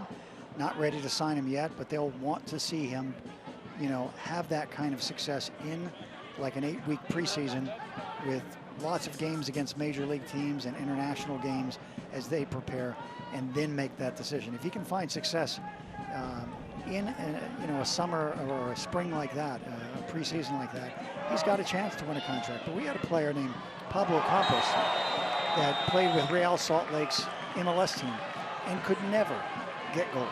And all of a sudden he comes into North Carolina FC and gets a basket full. We pick him up with the San Antonio Scorpions here, and he is league MVP and had 23 goals that season, but could only have that success at this level and could not find that success at that level above. And I think that's going to be the determination with Murphy. Can he have this level of success at the MLS level? And it could be that he does, and that's outstanding that his development continues. But if not, it's great to see him find his niche, find his level where he can be a very successful goal scorer in the USL Championship level and find that consistency at that position. Tainer in the books in the 51st minute. So now Tainer and Kamiri both sitting on yellows here in the second half, along with Nathan, who picked one up in the first half as well. Set piece opportunity here for Memphis. Tainer had to take it, wrapping up the aforementioned Kyle Murphy, who was trying to break loose there in the midfield. Yeah, these cards, now that we're getting to this point in the season with 5 games left, you start to look at the players' totals, and Lindley, I think, has 7. He's at the top of our list, which means unless you really can play without him more often than with him, he'll probably hit that mark. And a lot of time, coaches will time that final card to hit so that he's sitting the second to last game of the season, then gets a final game to tune up, and you're ready to roll in the playoffs with a clean slate. It's really interesting how Alan Marcina rode PC and Cam Lindley for 3/4 of the season, and here in the final, quarter of the year, this week, for example, he's given PC the entire week off. PC has not been in the 18 in either match in El Paso or this one here tonight. Cam Lindley's only played a half so far in El Paso. We figure maybe to see him at some point here tonight, but he's now getting to the point where he's starting to manage those minutes of those guys, knowing that he's going to need them when they really count come the end of October into November. And Dan, it's a very fine balance because some of that is a guessing game. I know they lean on the medical analytics to determine where a guy's legs are at. And we always talk about leg management, not just coaching, to make sure that these guys' legs are fresh. But there's a balance between letting them rest at this point in the year and keeping them sharp.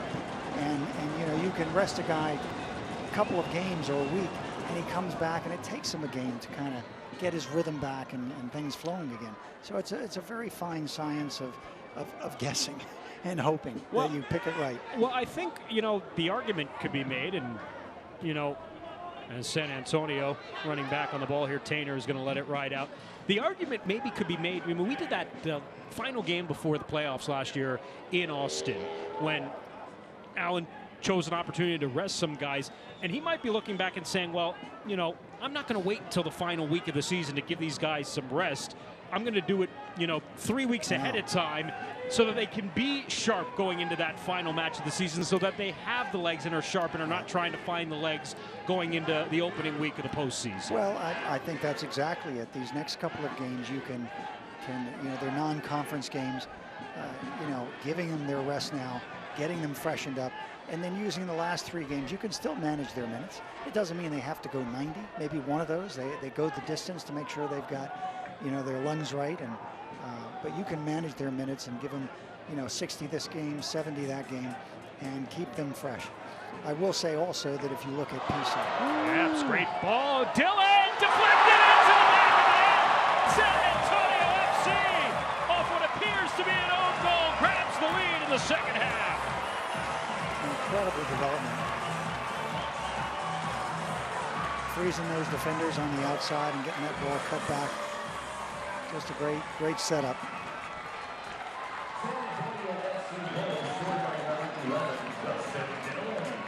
We'll take a look at the replays. See where this ball changed directions after Dillon got it through. Tremendous dribbling effort. Yeah, right there off the defender. It was Niall Logue, I believe, at the top of the 6-yard box, turning that one in behind Cody Cropper into the back of the net. Well, and this is what we said earlier when we were featuring Epps. He's not just a scorer, but also a setup guy. Gets the assist on this.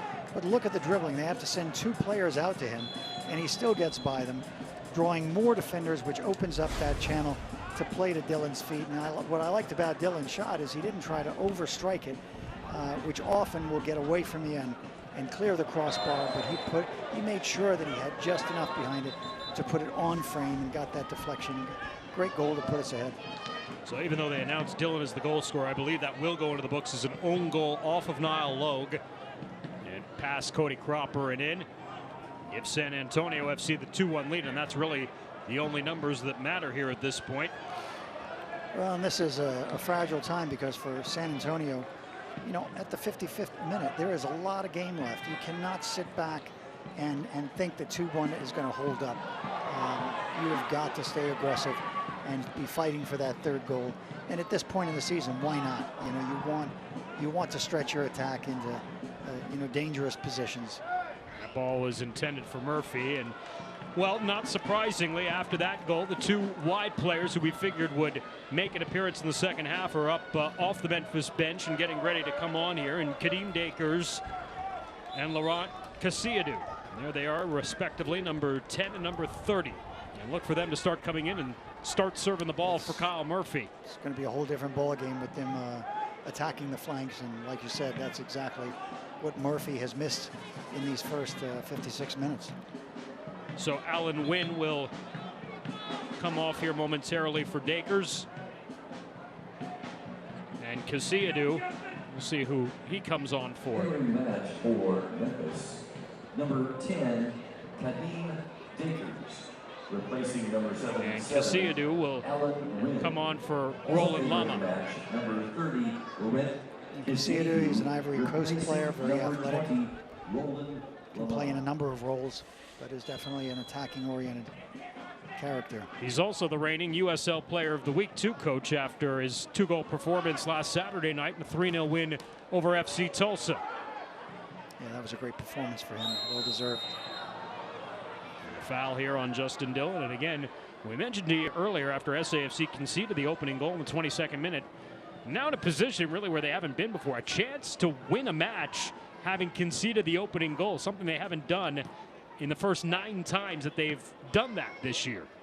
Yeah, that would be a great turnaround for us. And as I said, I mean, the season is a journey. So these players, they go through these matches, and sometimes you'll go up, sometimes you'll go down, and sometimes on the road, sometimes, you know, facing a red card, playing a man down. All of these scenarios, you need a game plan for, and you need to have success at some point of the season with these scenarios in front of you.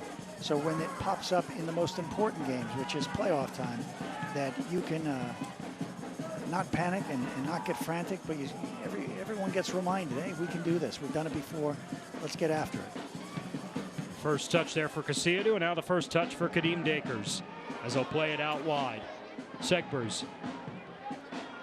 Dakers tried the combination there. Mistadura. Justin Dillon running on the counter there with Jose Gallegos.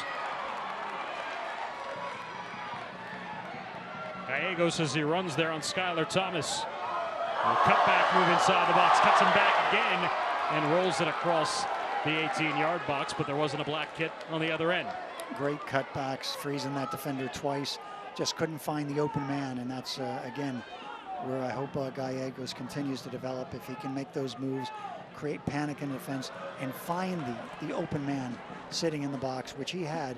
But you've got to find it. You got to make that pass and give that teammate a real chance to hit a direct shot and find the upper corners and the back of the net. Nathan, an opportunity to give it a go there. He was on his off foot, however. Released forward by Memphis, but Tainer anticipates and now drives the attack himself. He gave it right back up to Oduro. Dakers has got Kyle Murphy in stride. Dakers bumped off the ball. Abu. Gallegos over to Marcus Epps. Epps turning it in for Nathan. Nathan top of the box. And his attempt goes wide. Not for trying or lack of trying tonight, Coach, for Nathan, but this is about it's about as good we've seen from him in quite some time. And he's certainly deserving of finding one in the back of the net this evening. He's really made dynamic runs. He's held the ball up well. He's used the players around him. When he does attack more direct, he hasn't forced it by taking on too much. He'll hold it up and recognize he's carried the ball enough, time to wait for teammates and build with others. I will say, though, and we talked about it earlier, is that, you know, when a player is no longer showing explosiveness, and these are guys that, you know, again, played last weekend, Wednesday. Nathan's put in a lot of minutes, and for me, he's looking a little bit fatigued, and that may be something we need to consider. I think it was the last game we brought in Lindley for Nathan to solidify the midfield, and that would free up Gallegos to be more attacking oriented, so we don't lose any of that punch up top. San Antonio with the throw. Meanwhile, Memphis might be getting ready to make even a fourth substitute at this point. Dre Fortune is lacing up the boots here. Looks like he's getting ready to come on too. Duplan. Nathan. Nathan on the return ball back from Duplan. And concedes there to Casiadu. Proper. One of the interesting things, Coach, and I haven't mentioned it much here tonight, but San Antonio playing with the wind at their back here in the second half. And that could play into how things develop here a little bit later on, as if we remain in this 2-1 scoreline. It makes a big difference. It just feels better as a player to have the wind at your back, particularly when it has been a muggy night. Better for mentality. The ball flows into the attack easier. When you're facing the wind, going into the wind, it always feels like a struggle, and that can be somewhat psychological, but still there's just more resistance against the flow of play. And just kind of watching the releases from Cropper and even maybe some of the other Memphis players as they try to switch the play, that wind it's breezy, about 16 miles an hour. You see the flags going. That ball's going to get hung up there tonight if it gets a little high. Yeah, no question. Definitely a disadvantage for Memphis in that regard. So here is Andre Fortune, the Raleigh, North Carolina native. He's going to come on for Leston Paul, it appears, in the 63rd minute. Last year playing at NCFC. And he'll stay off here for a few more seconds. So the fourth substitute for Memphis. Number 19, Dre Fortune, replacing number 23, Ben Pierman, maybe at the very least, just trying to force the hand of Alan Marcina, putting in 4 fresh players, while San Antonio has kept their original 11 out on the pitch. Yeah, and Coach Marcina is going to have to make changes. You got to meet energy with energy, and sometimes that means taking off a quality player, but it's just what you have to do to keep the match competitive at this point. And nearly on cue, Cam Lindley is off the bench here, and he's getting primed to come on here as we've crossed over the hour mark.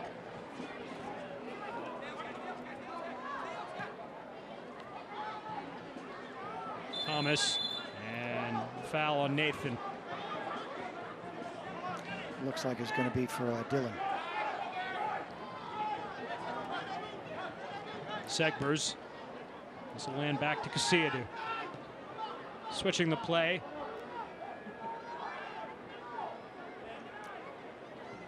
Breck Evans.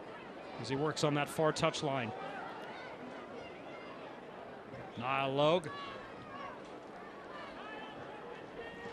And San Antonio will push forward here. Nathan playing in the 9 counter there. Defended well by Thomas. Taken by Kyle Murphy. He does really well targeting, bringing the ball down under pressure, finding the next pass to bring the midfield into the game. And this is the man they want with the ball at his feet. Dakers, service into the box, defended out by Courtney Ford. Duplan swinging it back upfield.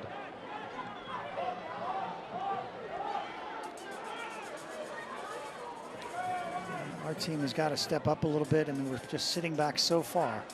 Defending outside your 18 is just not how to find success defensively. Salazar, oh, nearly snuck that one through to Murphy. San Antonio got a piece of it.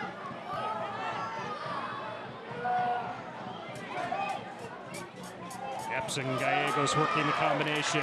Oh, beautiful ball back from Marcus Epps to Jose Gallegos. Running on Segbers. And Gallegos pulls Segbers down, trying to cut around him. We didn't get the execution there, but that build-up, when Epps starts with the ball and he starts his dribble, finds Gallegos, gets the one-touch layoff, continues his run away from Gallegos, but Gallegos unselfishly makes that run into space, and a great cutback pass by Epps. Just brilliant football that leads you in the box and into a dangerous position. You just need to get a little bit better with that final action. Might have noticed behind Al Marcina in that last shot that Sam Gleadle was putting the shirt on as well too, so it appears Gleadle is going to come on for his first action since the end of August. Well, he brings a lot of energy as well. So this will strengthen our wide position and our central midfield. I mean, let Lindley start to make some of these passes so Gallegos can stay in a higher position, more dangerous towards goal.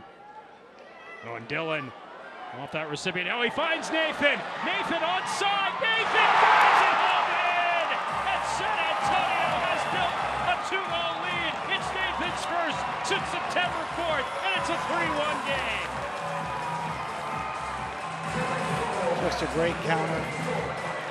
I think the discipline of Nathan's running was brilliant because it would have been so easy in that case to run into an offside position.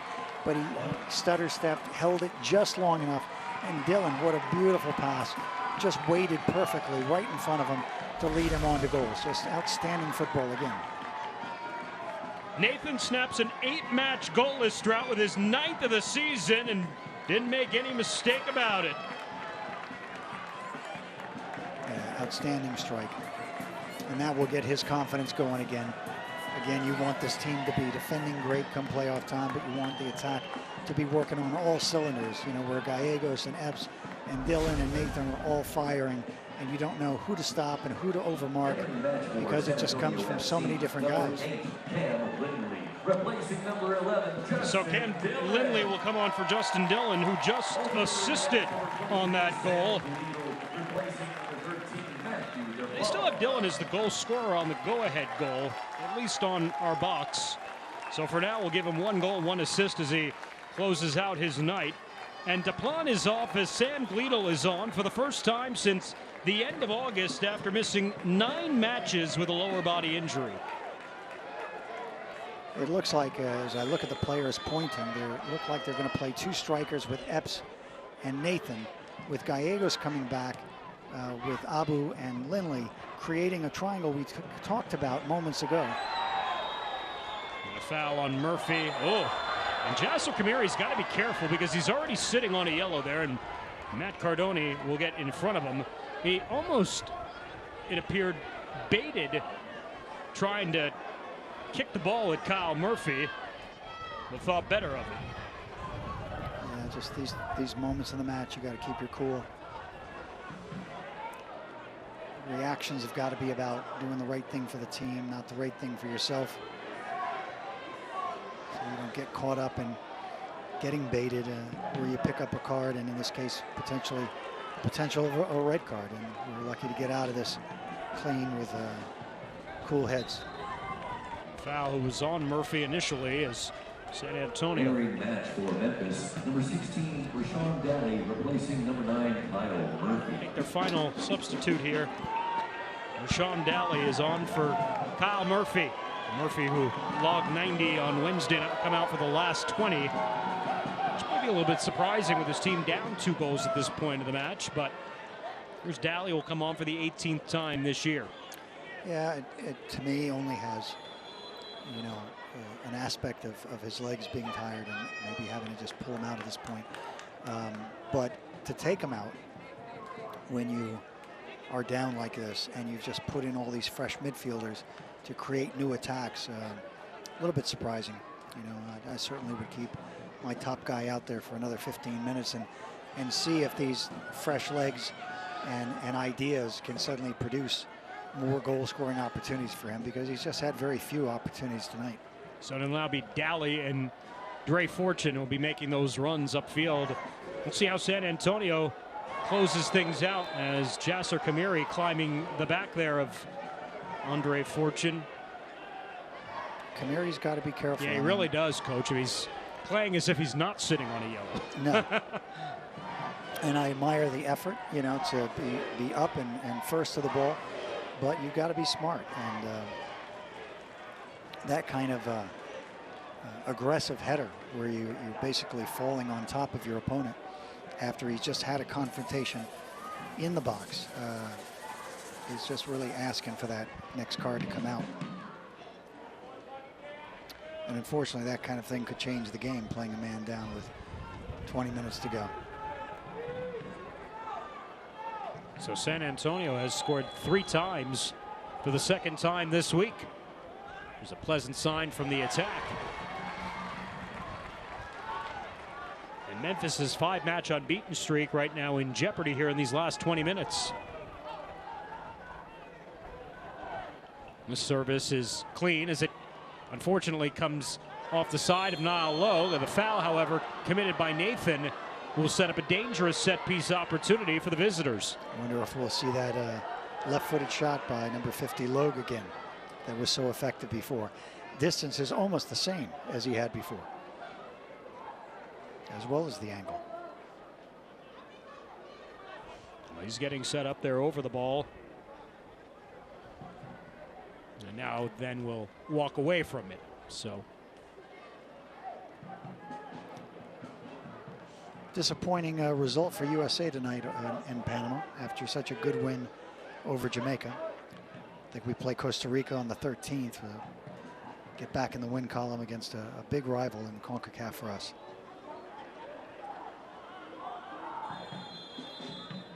Dakers leaves it to Casilladou. His shot blocked by the wall and out. And it'll be a corner, the 5th of the match here for Memphis. Yeah, it kind of stops with a nice little stretch for the men's national program, who came away with a convincing win in Honduras and then followed that up with a big win over Jamaica in the 2nd round of the hexagonal CONCACAF play, World Cup qualifying.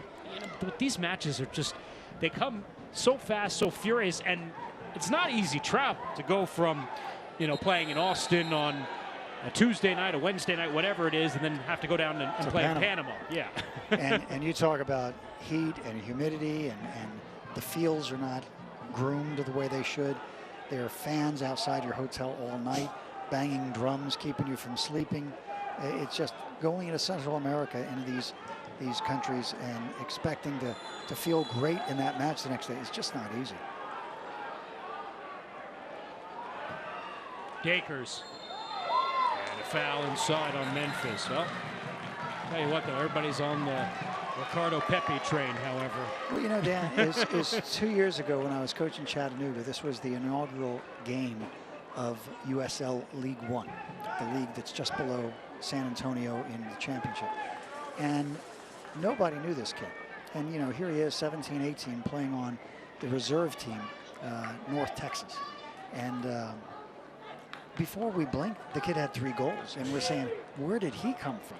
And sure enough, his development has continued into the first team of FC Dallas. He scored against the Mexican All-Stars in the MLS All-Star game, had the penalty at the end. And the next thing you know, he gets 2 goals against Jamaica, and he's the future of the country. So we probably make stars out of these guys too soon. But still, you know, execution and And scoring like that is still an impressive thing at a young age, because I think he's only 19 right now. Well, when Greg Berhalter needed a hero, he found a hero at probably the exact right time. Yeah, yeah. Because if he doesn't walk out of Honduras with 3 points, who knows if he's still coaching the team. Could be a whole different setup. And he's gone very young, there's no question. So you got to have a little bit of luck, and you've got to find young players that can find their confidence. And that's one of the things. You find your confidence in Austin, a great American city, next week against Costa Rica in Columbus, Ohio, where there are probably no Costa Rican fans, you know, and that's how the Federation plans it. But you go into Panama as a young player, and it's a whole different deal. And so we'll have to see how they progress on Wednesday, and then start to look for better results against teams in other countries. There's a logjam at the top of that table with the loss by the U.S. tonight. Panama has climbed back even with 8 points. Mexico's there with 8 points. How about Canada? Canada is having quite a run here through the first 4 matches of this CONCACAF qualifying. Well, and we have not seen them in the World Cup since '86. And I remember watching a game in 105-degree heat in Mexico, and it was France against Canada. And Canada decided, let's go put high pressure on these Frenchmen. And of course, at that time, that was with players like Platini and Rocheteau, some of the great names of the history of the game. And they were able to apply pressure about 60 minutes and then just fell apart. They just melted and hadn't been back to the World Cup, you know, up to this point. And who knows, maybe this is the return for them. Climbing up the FIFA rankings, there's Gallegos, gets back up after taking a spill. Oh, yeah, go down to Azteca Stadium earlier this week and drawing with the Mexican national team. That's a win. That's a win for Canada. Yeah, that's a big-time result for them. San Antonio, meanwhile, looking for a big-time result here in these final 15 minutes as they hold a 3-1 lead over Memphis 901. They're trying to slice into that magic number. It could set up a clinching scenario potentially next Saturday night against FC Tulsa.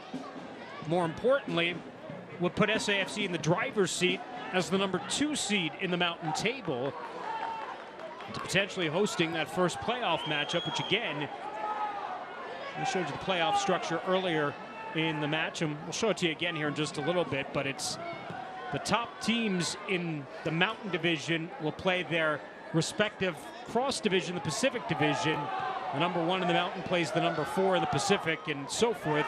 San Antonio currently is the number 3 in the Mountain, would play San Diego, who's the number 2 in the Pacific. However, after this match, San Antonio, which would move into the 2nd spot in the Mountain, they would be looking at the number 3 team in the Pacific, and that would be Orange County.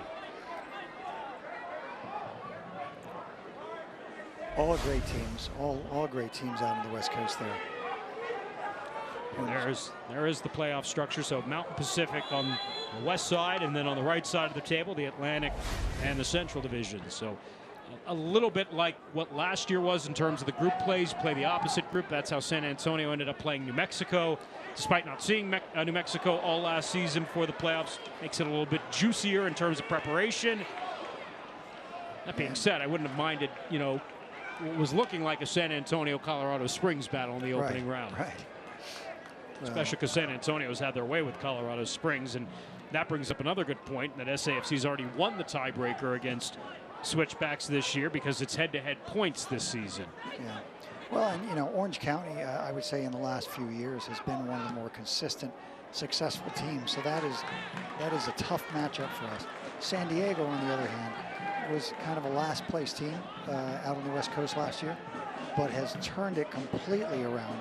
And they're not at the Phoenix level, but being in 2nd place and that big turnaround, they're a team that's playing with excitement and consistent results all season. And as I mentioned, it's also fun when you involve a famous U.S. national player in Landon Donovan, who is coaching them this year. Be fun for the fans to see him on the sideline. And if you're Memphis, you really want nothing to do with that number 4 spot in the Central, even though you would be in the postseason for the first time in your history. But you get the top seed in that Eastern Conference, the Tampa Bay Rowdies, who have just rumbled through the conference this year, 20 wins and a +27 goal differential. Well, I was going to say is if you're matched up against Tampa Bay, you have to scratch your head and say, how are we going to win if we never are able to score a goal? Because their goal against average and record of not letting up goals for so long is just such a hard team to play against. Almost 900 minutes this year without conceding. Goes in the books as the longest shutout streak in USL Championship history, besting what RGV did back in the 2016 campaign. Great footwork there between Gallegos and Abu, but unfortunately it ends up back at the feet here of Dakers. Dakers, though, concedes. As Lindley comes up on the ball. Abu down on the pitch. Now Gallegos down, and we play on. And some numbers for Memphis here as they get forward. Memphis continues to push on. Fortune in the box. Well played over there. Nicely done from Sam Gleadle. Good to have him back in the lineup. He's making his statement that he is back. Again, a player has been out that long to suddenly get into a match like this and make an impact tackle like that. Very important because he wants back in the lineup. He doesn't want to be sitting on the bench come playoff time. So he has to maximize these minutes big time. You see the tackle from Gleadle. Meanwhile, back upfield, Jose Gallegos has not gotten back to his feet after he was taken out. There he is right there. And I think Al Marcina is going to get Jose out of the match here with 10 minutes remaining, and his team in command, up 2 goals. Ollie Wright was quick to come off the bench and put a shirt on, and I think Ollie Wright's going to get some minutes here at the end of this one. Yeah, it's a good choice, a lot of energy. Felt like Gallegos was holding the inside layer of his hamstrings. We'll see what the doctors say. Get him checked out, make sure he's safe, but as you say, it's time to get him off the park and rest those legs. So Wright is on, Gallegos off for the final 10 minutes. Gallegos, who leveled the match at 1 at the half-hour mark after San Antonio conceded the opening goal, but it's another good night for Jose Gallegos, and looks to be what will be maybe a turning point night for San Antonio FC, getting the proverbial monkey off their back, getting a 3-point effort in spite of giving up the first goal, something they hadn't done all season. Well, and this was, we go back to talking about leg management and how they're resting, PC tonight and other guys. Is this may be this next game against the Tulsa time to take a kid like Gallegos and say, all right, time to get those legs back under you. You've taken a lot of hits all year, been tackled, you've been targeted. Suddenly has a little bit of a strain or stress there, and it's not time to push him. Give him a game or two and make sure he's ready for those final 2 tune-up games prior to the start of the playoffs. You just saw Cardone get shown a yellow here. That's Matt's 5th yellow. He's not happy. And 3 points here tonight gives you the luxury of doing that against FC Tulsa, because you've jumped back ahead of Colorado Springs in the table against another non-divisional matchup, so you're not looking at potentially guaranteed points from a club that you're battling with. So it could be an opportunity for some other players to get some more extended minutes. Yeah, I mean, these scenarios, things have to fall your way. And when they do, then that's promising you're going to have a great playoff run. There's Ollie Wright making his 13th appearance of the season as he works with Epps. And Epps back to Ollie Wright, tried to give that one a go, and it was blocked away, and Breck Evans over to collect it on the far side. That's great stuff. I mean, it's a good movement. I think this team has improved so much in moving without the ball, where you see 2 or 3 actions happening at the same time rather than just one action at a time. And when you get 2 or 3 things happening at the same time, defenders struggle to keep up with that and pick up all the things that are happening. So just keep moving, and keep playing the ball quickly. This would be San Antonio's first win at home if they can see these final 8 minutes through, since defeating Real Monarchs SLC 3-2 back here in early September. They had lost their previous match against New Mexico. They had drawn the match before that against Pittsburgh Riverhounds. So it's been some time, Coach, since San Antonio. I mean, we don't say that very often because it's been a dominant run of play here over the years for SAFC, but I mean, they were going on almost a month without a win here at home. Right. Granted, they've played a lot of soccer on the road over the last True. 4 weeks. Yeah, but I mean, winning breeds winning, and it breeds confidence, whether you're playing on the road or at home. And you can see the team's excitement to play tonight, and they've played great attacking football. You know, comes a lot from the success they had on the road, and they're bringing it home to display in front of the home fans.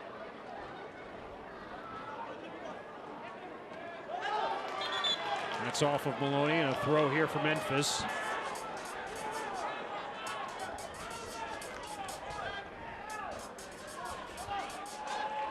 And off of Lindley, and so Memphis gets a little further down here into the final third, and if 901's going to pull a miracle out, you probably got to get moving here. Segbers.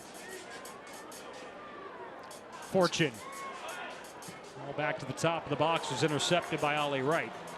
Great tight marking, not having to give up stupid fouls in the corner, and didn't give them the options, and a great clearance for us to be able to get the team out and our backs up where they can defend further out from the 18 rather than at the top of the 18. Epps double teamed, concedes. Fortune kept it alive, and turned out by Maloney.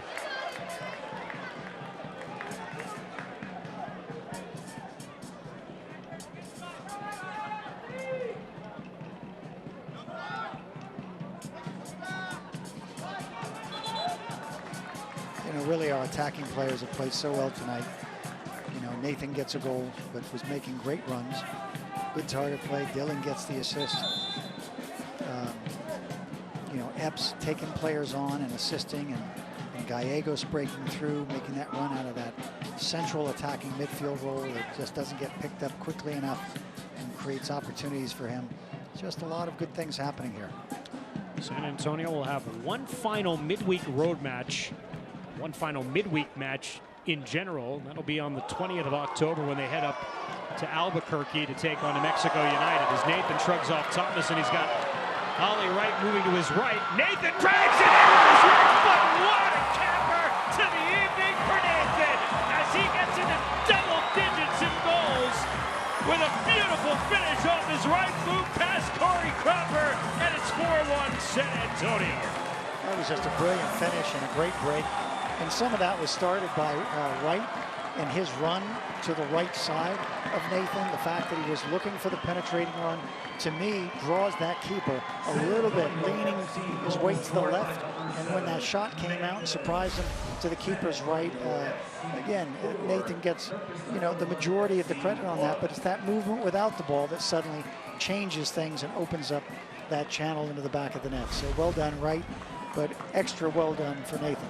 Second goal of the night for Nathan, and again, his 10th goal of the season.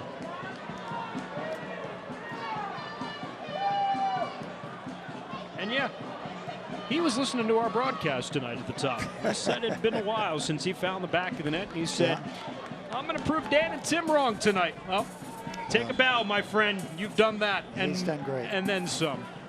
And you know, this is so classic striker. It's a streaky position. And he was hot, and he went cold, and now Nathan is hot and on fire again. It's great to see.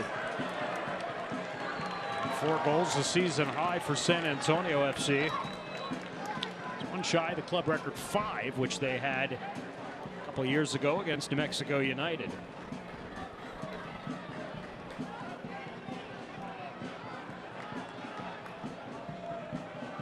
But you kind of had a feeling that this match was going to feature a lot of goals the way it started.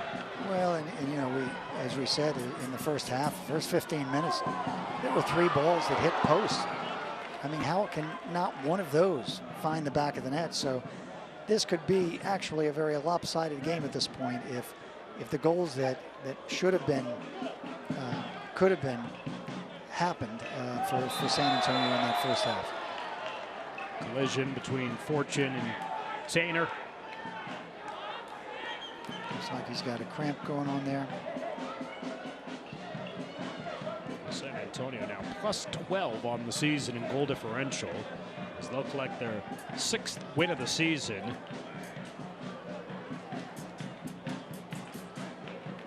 .23 goals here scored at home.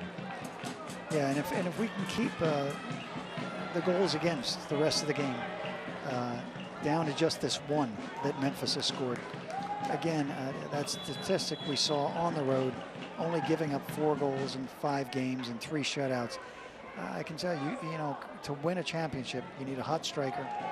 Your goalkeeper has to be hot, and the team as a whole, you just can't give up, you know, more than a goal a game, and hopefully less than that in the goal against average. But with those ingredients working, you've got a chance to win a cup here with a team that's performing like that right now. San Antonio will make their final substitutes of the evening as Lemma and Varela will come on here. Connor Maloney will the last couple of minutes off of this one. Lemma will come on in his spot. Yeah, both of these players coming in have been starters from time to time within the season. Lemma particularly making great contributions out the left side. And even though there's not much time left, Coach is smart. He wants to keep his team happy, give these guys whatever minutes they can, knowing that the result is secure. And keeping these guys mentally sharp and feeling a part of the victory so that they go in the locker room and celebrate with a sweat on their jersey and minutes in the game. Courtney Ford is off. Varela is on. Varela on for the 15th time this year. 4 goals for SAFC, the most they've scored since scoring 4 August 19th of last season against Oklahoma City. Of course, last year was a campaign where San Antonio FC just ran away with their group. Never really were challenged by the teams below them. Odd games by Tulsa, Austin, such, but for the most part, San Antonio was in control of the condensed USL season from once they picked it back up in August until we shut the door on the regular season at the end of September. 5 minutes of added time here at the end of the second half, and been more of a challenge this year, especially with the way El Paso has played in this division, as Nathan trying to potentially go for the hat trick here as he's forced to the outside. And he's tossed to the ground, and we play on. Yeah, Dan, what you're saying about the last year's season, it was one of the best single seasons for a club you could ever expect to have in a league. And then that first playoff disappointment. And we've seen that through the history of sport, you know, so often. But it always comes down to one thing. It doesn't matter how you finish the regular season, in what position, get in the playoffs, and who's peaking at that point. And we were not peaking at that point and got disappointed. But I'm hoping that enough guys, and we have very few that were a part of that team, but enough guys can rally the locker room and make the points leading up to that first playoff game, that this can't happen again. We have to be so on our mark that we put our mark on the game and the result and get past that first round into the second round. And once you're past that first round and the confidence goes sky high, then anything's possible. Well, you could argue that they've been peaking really since the middle of July. True. That's true.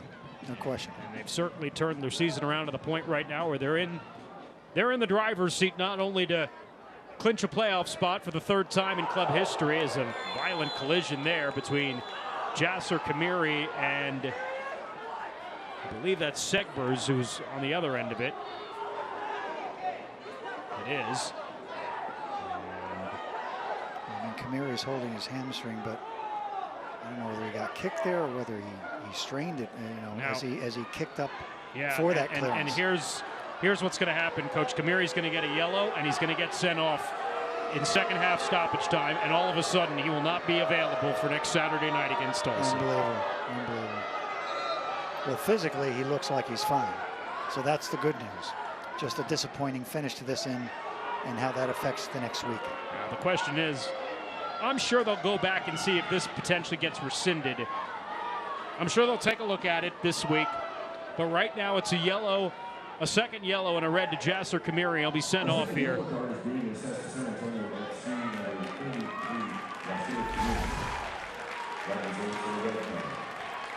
That should not be a yellow. He played the ball. His intention was to play the ball. And it actually is the opposing player who goes rushing in to that clearance. I think it's very disappointing that it was called that way. And so again, I think they'll have a chance to look back at it, and it is a penalty because of where it ended up in the box. So Memphis gets a chance here to try to tack on a second because of the foul on Kamiri.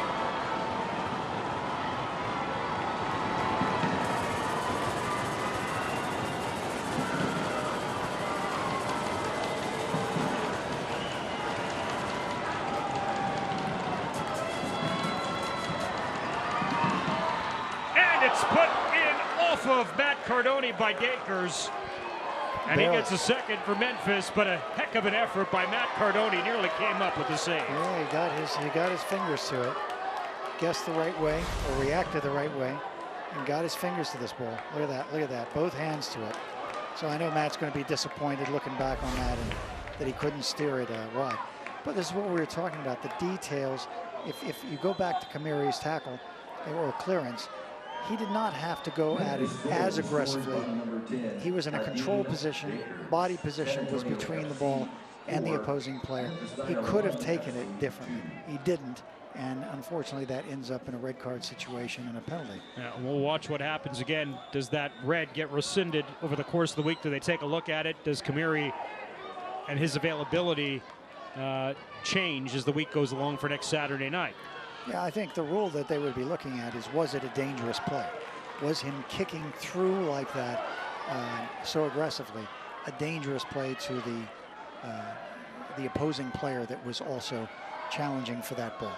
And the action could be considered that, but in reality, he did not strike the player, and for me, it'd be disappointing if they didn't rescind it. Well, no disappointment tonight for San Antonio FC. 4 goals, a season high.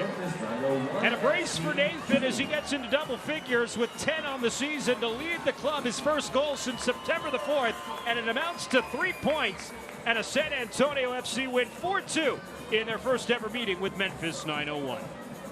Great finish for the night, continuing the road trip, translating into the home crowd.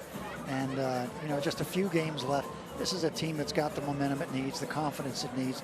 And again, getting rest for certain players, rest for other players coming up so that they can be continuing this peaking process into a great first round of the playoffs. Very exciting times. Brace for Nathan, Gallegos, and Dillon add on as well. Your club season continues next Saturday night, 7:30. Another interconference battle they'll take on FC Tulsa. We'll have it here on Bally Sports. Now, for the coach, Tim Hankinson, Hayden Partey, and our entire crew, I'm Dan Weiss saying so long. Your final, San Antonio FC 4, Memphis 901 FC 2. This has been a presentation of the USL Championship and Spurs Sports and Entertainment. So long, everybody.